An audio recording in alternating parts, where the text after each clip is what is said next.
এই ছোট্ট বাচ্চা দুইটা আর কোনোদিন চাইলেও তার বাবাকে আর বাবা বলে ডাকতে পারবে না।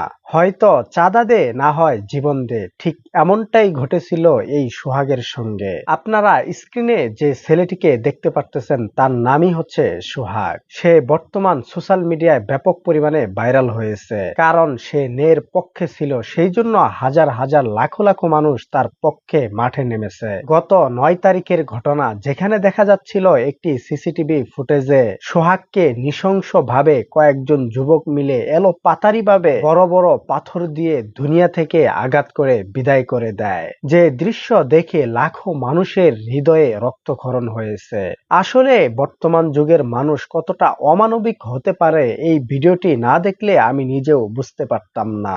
সোহাগের কি দোষ ছিল? শুধু সে চাঁদা দেয়নি, এটাই তার বড় দোষ ছিল। সেজন্য তাকে তার দোকান থেকে বের করে নিয়ে আসে রাস্তার মাঝে জনসমুদ্রে বিবস্ত্র করে তাকে একের পর এক আঘাত করা হয়। সে চিৎকার করে বলতেছিল, আমার বাড়িতে সন্তানরা রয়েছে, আমার স্ত্রী রয়েছে, তারা আমাকে ছাড়া চলতে পারবে না, তারা আমাকে ছাড়া বাঁচতে পারবে না। কিন্তু তার আর্তনাদ কেউই শুনতে পায়নি। তখন আশপাশে হাজারো মানুষ দাঁড়িয়েছিল, তারা শুধু চেয়ে চেয়ে দেখতেছিল, কেউই এই বিষয়টি নিয়ে প্রতিবাদ জানায়নি। অথচ আশপাশে দাঁড়িয়ে হাজার হাজার মানুষ এই ছেলেটিকে দেখতেছিল তাকে কিভাবে আঘাত করা হয়। অনেকেই পকেট থেকে মোবাইলটি বের করে ভিডিও করতেছিল, কিন্তু তারপরেও এই ছেলেটির কাছে কেউই যাওয়ার সাহস পায়নি। যাদের মধ্যে একটু সাহসের কাজ করতেছিল তারাও তাদেরকে দেখে অনেকটাই ভয় পেয়ে গিয়েছিল, কেননা তাদের হাতে ছিল অনেক কিছু, যেটা দেখে অনেকেই ভয় পাবে, এটাই হচ্ছে স্বাভাবিক।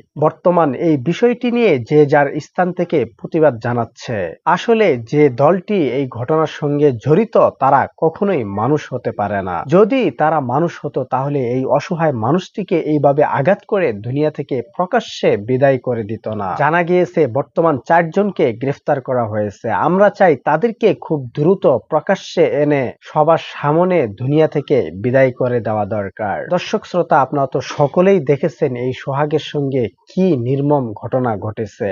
এই বিষয়টি নিয়ে আপনাদের প্রতিবাদ আপনারা অবশ্যই কমেন্ট বক্সে জানিয়ে যাবেন, আর ভিডিওটি সবাই শেয়ার করে দিবেন। আমরা চাই না এমন ধরনের ঘটনা আর কোনো ব্যক্তির সঙ্গে ঘটুক, আর কোনো ব্যক্তি এইভাবে দুনিয়া থেকে বিদায় হয়ে যাক। আজকের মতো আমি এখানেই বিদায় নিচ্ছি। সবাই ভালো থাকবেন, সুস্থ থাকবেন। বরাবরের মতো কথা একটাই, মন্দ হতে বিরত থাকবেন। আসসালামু আলাইকুম।